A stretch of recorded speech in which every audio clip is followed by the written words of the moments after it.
Franck Ferrand raconte sur Radio Classique.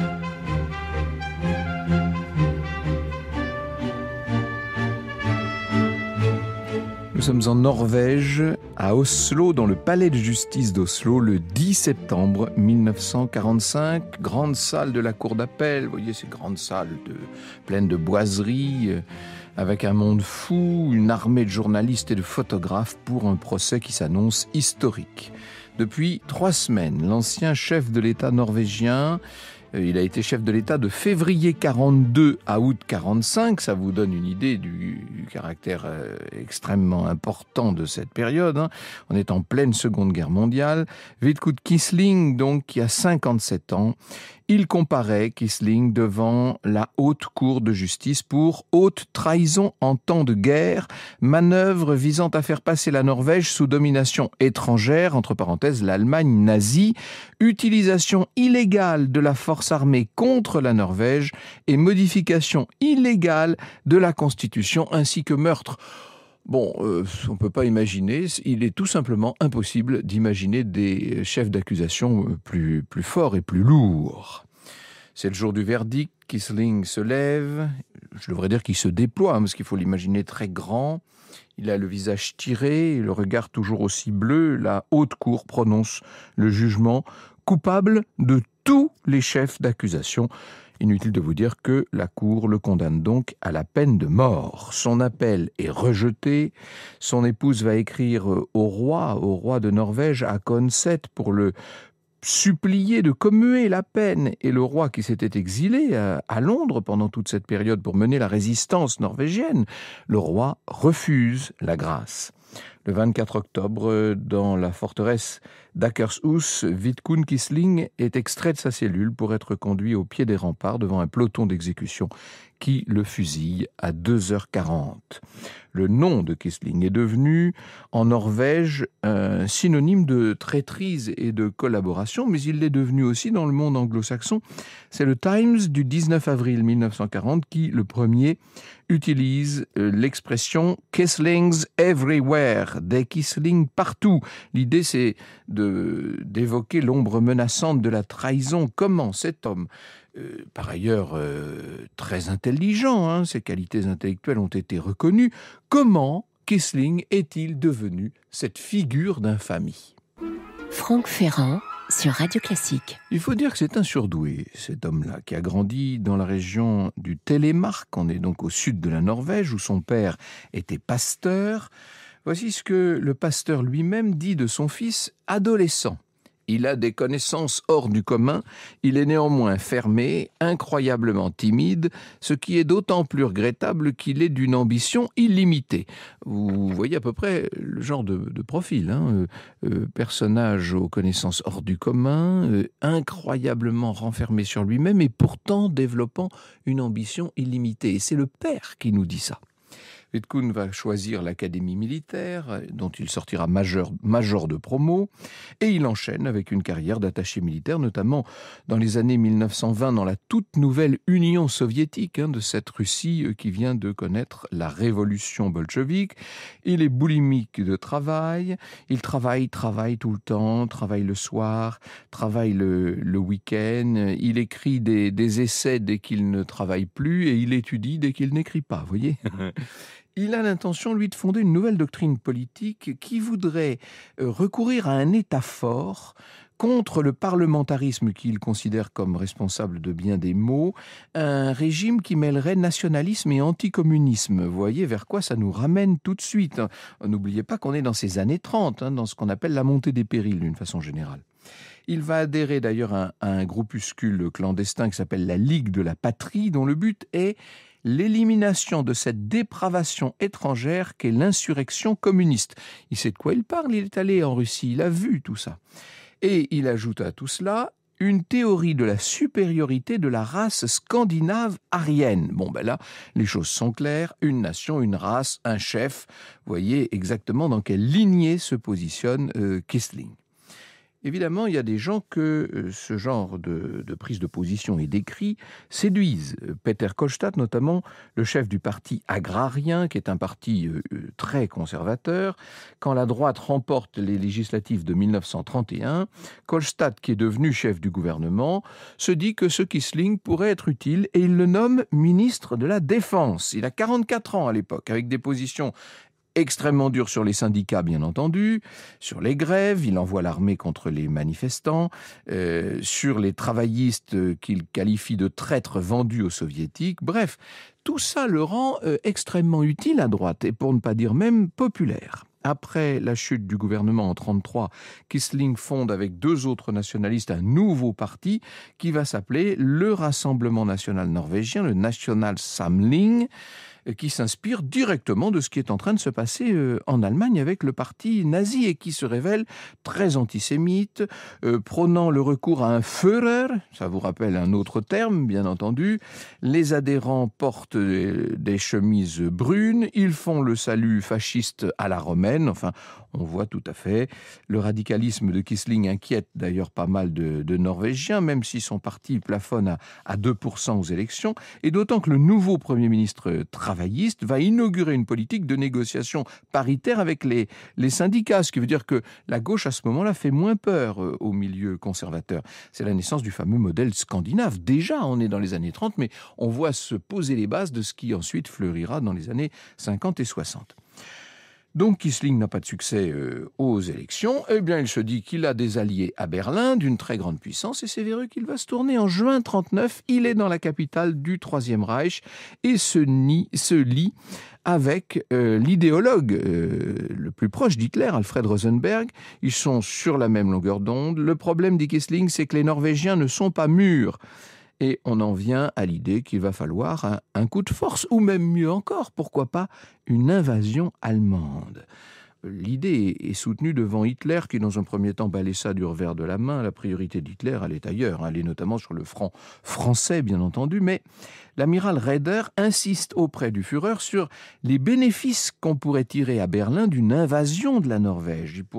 Ça permettrait d'empêcher les Britanniques d'installer des bases en Scandinavie, ça permettrait de lancer des U-boats dans l'Atlantique depuis les fjords norvégiens, ce qui permettrait de contrôler le port de Narvik, où transitent les minerais suédois très importants en période de guerre. Et puis, il y a cette fameuse usine de production de l'eau lourde dont j'ai déjà eu l'occasion de vous parler. Il s'agit de toute la préparation de la mise au point d'une bombe atomique, bien sûr. En décembre 1939, Hitler accepte donc de rencontrer à Berlin le fameux Quisling, là, et il n'a pas l'air totalement fermé à l'idée d'une intervention en Norvège. Et dans les mois suivants, Quisling va livrer aux Allemands des renseignements très essentiels sur les défenses norvégiennes. Après tout, il a été ministre des Armées, il connaît ça par cœur.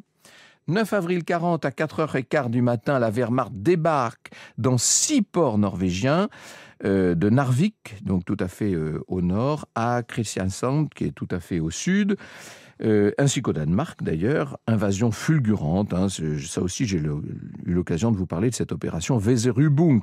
Les Allemands peuvent remercier Vidkun Quisling qui leur a littéralement livré les portes du pays, pour pas dire qu'il les a livré les clés, pour pas dire qu'il a ouvert les portes en grand.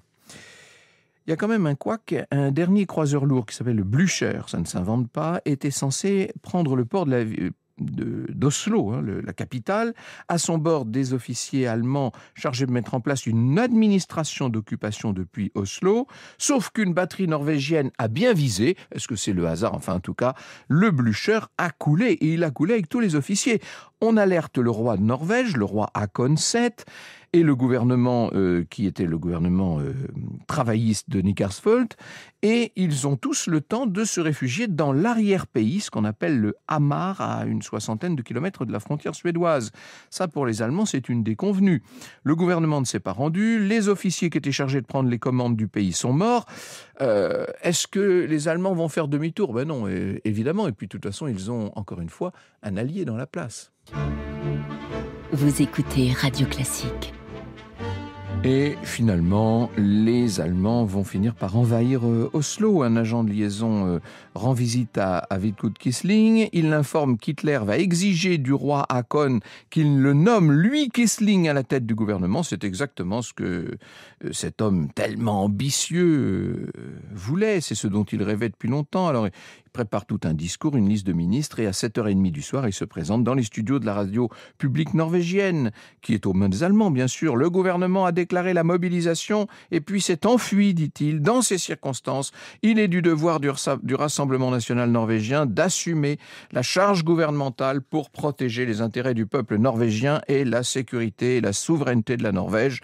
J'assume la charge de chef de gouvernement. Il ajoute, toute résistance serait non seulement vaine, mais elle constituerait un crime. On voit d'emblée dans quelle optique tout ça se situe, évidemment.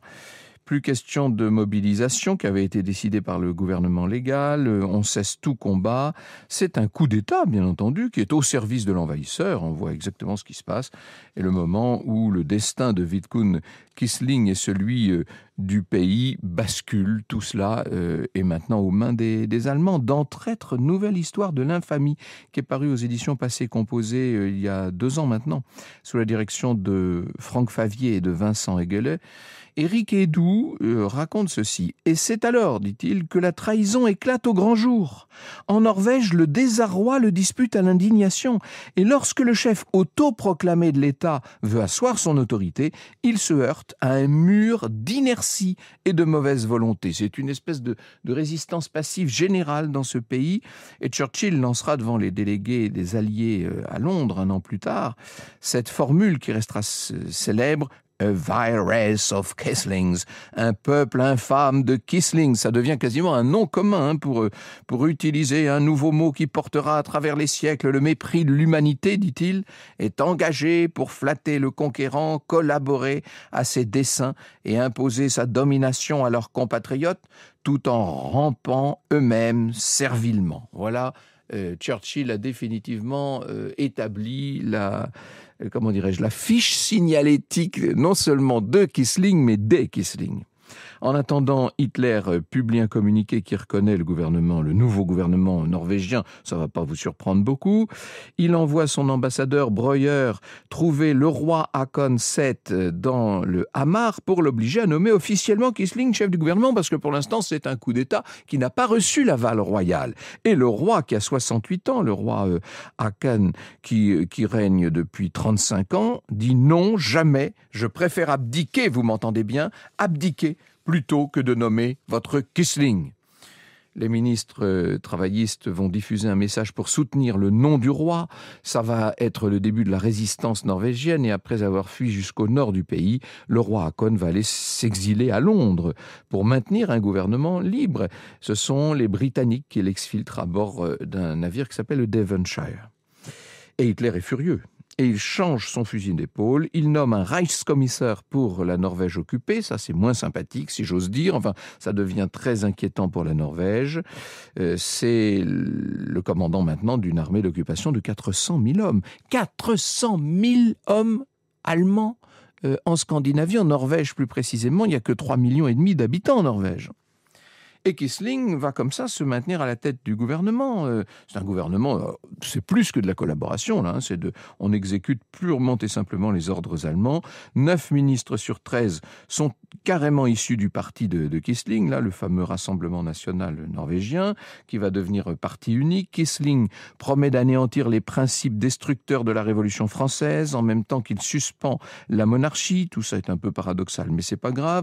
Il instaure la censure, on fait des grands retours en arrière, on limite la contraception, on envoie des volontaires se battre dans la Waffen-SS, on fait arrêter tout ce qu'il y avait de communistes avant la guerre et condamner à mort les leaders syndicaux, avec une police politique qui est une sorte de Gestapo, en tout cas qui aide la Gestapo. Les Allemands sont satisfaits de Quisling et ils vont le récompenser. Le 1er février 1942, il devient ministre-président. La cérémonie d'investiture se déroule dans la forteresse d'Akershus, Ça vous dit quelque chose, vous qui connaissez la suite de l'histoire maintenant. Il investit le palais royal d'Oslo. Il s'installe à la place de la famille royale, faut dire les choses. Et pour résidence, il choisit le gigantesque manoir de Bygdøy, qui est une espèce de grande tourelle avec 2 ailes, très impressionnante. C'est une symbolique terrible. Il n'empêche que l'État est un État fantoche, bien sûr, et que la résistance s'organise avec un fort soutien des Britanniques en février 1942. Voilà donc Quisling de nouveau à Berlin pour défendre auprès d'Hitler la place d'une Norvège indépendante sur le même rang que les autres puissances de l'Axe. Ja, natürlich, lui dit Hitler. Inutile de vous dire qu'il n'a aucune intention de donner suite, bien entendu. Et d'ailleurs, Hitler exige toujours et plus de ce gouvernement, et notamment la mise en place d'une déportation systématique des Juifs. En 1941, déjà, Quisling avait interdit aux Juifs l'entrée en Norvège, donc de s'y réfugier pour échapper aux persécutions.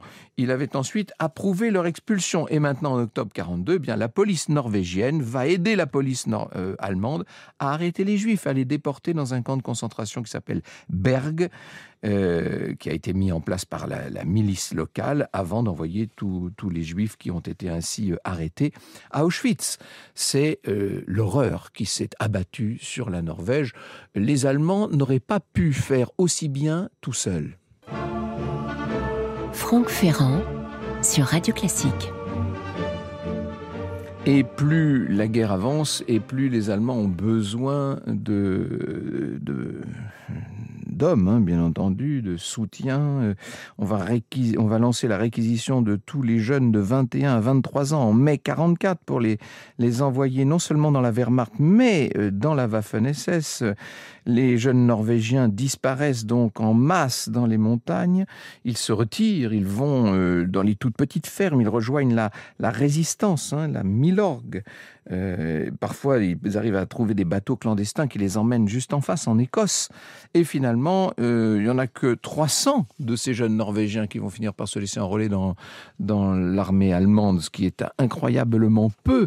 On peut dire que le peuple norvégien n'a pas du tout suivi Quisling dans ses folies. Janvier 1945, Hitler retire ses troupes du nord de la Norvège. Il faut vous dire qu'il en a besoin des troupes en question, bien sûr, en janvier 1945.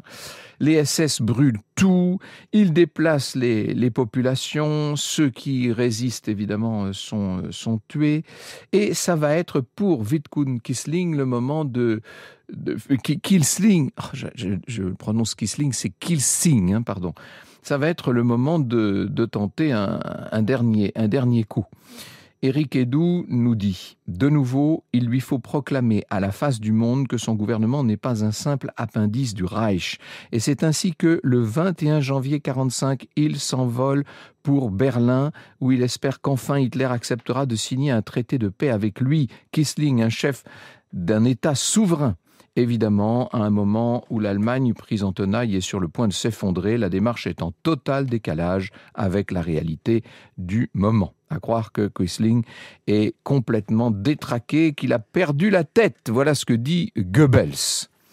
Et ensuite, il va aller jusqu'à proposer aux nazis de se réfugier en Norvège, comme si la Norvège pouvait devenir en quelque sorte l'ultime secours des dignitaires du Troisième Reich. Vous imaginez le degré... C'est un forcené qui était à la tête de la Norvège pendant toutes ces années. Franck Ferrand sur Radio Classique. Alors, il y a évidemment l'étau qui se resserre sur Berlin, l'avancée des alliés des armées occidentales américaines à l'ouest et surtout de l'armée rouge qui va prendre tout cela à la fin du mois d'avril 1945, le suicide d'Hitler dans son bunker. Et pourtant, Vidkun Quisling continue de croire en son avenir. Il pense qu'il va s'en tirer. Il entre en contact avec un certain nombre de chefs de la résistance. La résistance, donc, c'est la Milorg, la résistance norvégienne. Et son but est de créer, à ce moment-là, tenez-vous bien, un gouvernement d'union nationale. Non, mais quand on sait tout ce qu'il vient de faire pendant toutes ces années, c'est même incroyable qu'il ait pu avoir encore cette idée-là. la capitulation allemande, donc les 7 et 8 mai 1945, tout ça va anéantir les derniers espoirs de Quisling de se maintenir au pouvoir. Il essaye de négocier son arrestation. Les Alliés et les membres de la Milorg l'interpellent le 9 mai dans son espèce de grand manoir, là, dans sa tour fortifiée, le Big Doy, et ça va être le début de son procès. Dans la forteresse, lui est enfermé en attendant le début du procès dans la forteresse d'Akershus.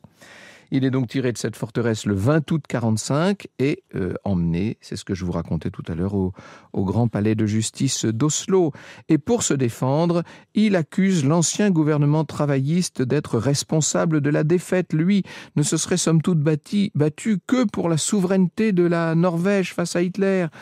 Évidemment que c'est pas difficile de trouver des témoins qui vont dire le contraire, hein. Notamment un certain nombre de fonctionnaires allemands, tout simplement.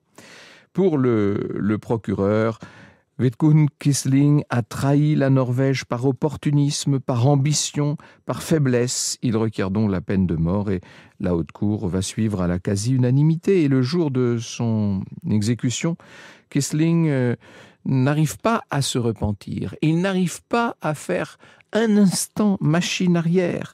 Mon procès était inéquitable, dira-t-il, et au moment même de disparaître sous les balles de ce peloton d'exécution, il dira encore « Je meurs innocent ».